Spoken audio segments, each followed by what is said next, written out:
Hello बच्चों, let's read our question. Consider the following statement A से D तक about algae. algae के बारे में हमें ये different statement दिए गए हैं, इनमें से हमें correct statement देखना है. First statement है highly variable in form and size. Second statement commonly asexual reproduction by exogenous motile spores. C option is simple thalloid and largely aquatic organism. D है few of the marine forms such as scalp form massive vascular plant bodies.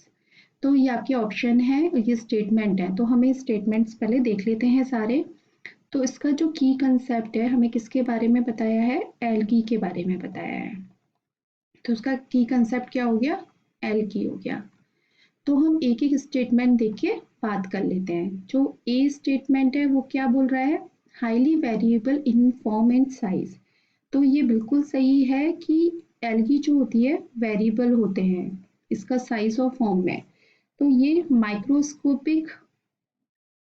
Microscopic unicellular भी होते हैं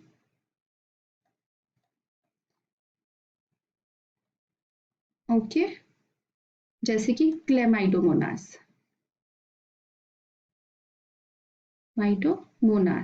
ठीक है. ये आपकी colony भी form करते हैं, कॉलोनियल भी होते हैं, जैसे वॉलवॉक्स. ठीक है. थर्ड आपका फिलामेंटस फॉर्म भी फॉर्म करते हैं ये. तो क्या हो गए? ये वेरिएबल हो गए. ठीक है, जैसे यूलोथ्रिक्स. ओके. तो आपका फर्स्ट जो ऑप्शन है वो बिल्कुल सही हो जाता है. तो ये variable, highly variable in form and size. Now come on the second, B option, commonly asexual reproduction by exogenous motile spores. तो बी ऑप्शन क्या बोल रहा है? इसमें जो एसेक्सुअल रिप्रोडक्शन होता है उसमें आपके कई तरह के स्पोर्स बनते हैं, प्रोड्यूस करते हैं. मोनोस्पोर्स,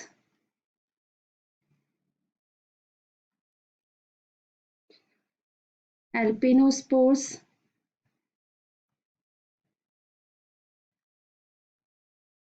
और ये क्या होते हैं? आपके नॉन मोटाइल होते हैं, मतलब फ्लैजिला नहीं होते हैं इनमें. ये आपके स्पोर्स जो होते हैं मूवमेंट नहीं कर सकते हैं. एक होता है आपका जू स्पोर, जो कि क्या करते हैं? मोटाइल होते हैं, मतलब मूवमेंट कर सकते हैं. तो अब यहाँ बात हो रही है एक्सोजीनियस मोटाइल स्पोर्स. अब एक्सोजीनियस और एंडोजीनियस टू टर्म्स होती हैं.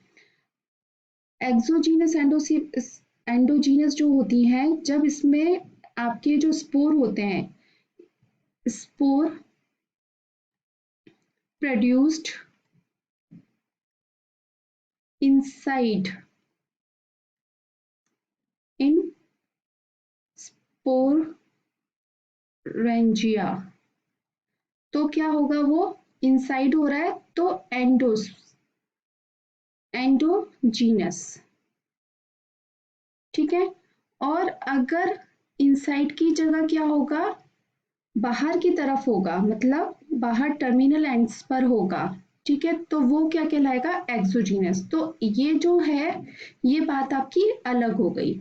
लेकिन हमारे जो स्पोर्स हैं वो कौन कौन से हैं? मोनोस्पोर, एल्पेनोस्पोर, जूस्पोर. तो यहाँ पर इन सब चीजों की बात नहीं हो रही है, तो इसका मतलब ये ऑप्शन आपका गलत हो जाता है. ठीक है. Now come on the third option statement, simple thalloid and largely aquatic animal. तो ये जो एल्गी होती है वो आपकी थैलोइड होती है, क्योंकि इसमें क्या कोई भी स्ट्रक्चर जैसे कि लीफ, स्टेम, रूट कुछ भी प्रेजेंट नहीं होता है. सिंपल ये क्या होती है? कुछ भी प्रेजेंट नहीं होता, सिंपल थैलस टाइप का स्ट्रक्चर होता है. लेकिन ये फोटोसिंथेटिक पिगमेंट इसमें प्रेजेंट होता है. और ये मेन क्या होती है? एक्यूटिक होती है, पानी में मिलने वाली होती है. इसलिए आपका ये ऑप्शन भी बिल्कुल ठीक है. फोर्थ है, a few of the marine form such as kelps form massive vascular plant body. Kelp क्या है? एक आपकी